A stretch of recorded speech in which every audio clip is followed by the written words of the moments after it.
আচ্ছা বন্ধু, ওরা তোমরা সবাই আমাকে একটু বলো তো, একটা কথা বলছি তোমাদেরকে। আমি food and fun with Riya এই চ্যানেল থেকেই তোমাদেরকে কথাটা বলছি। চ্যানেলে আমি ভিডিওটা দেবো আর ফেসবুকেও দেবো।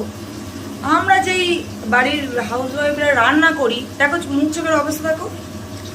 সিরিয়ালে যারা রান্না করে, হাতে একদম সোনার পুরো এত দূর পরা, গলা ভর্তি হার, সুন্দর করে প্লিট করে শাড়ি, হার সুন্দর মেকআপ গলেও পড়ে না, চোখে কাজল গলেও পড়ে না।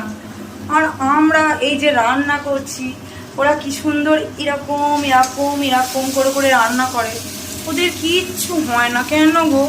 আর আমাদের বেলাতেই যত রাজ্যের এই গলে পড়ছে, মাথায় তেল চপচপ করছে, এই মুখ চোখ কালি হয়ে গেছে। কি ডিরেক্টররা কি আমাদেরকে বোকা বানায়? আমি তো বুঝি না।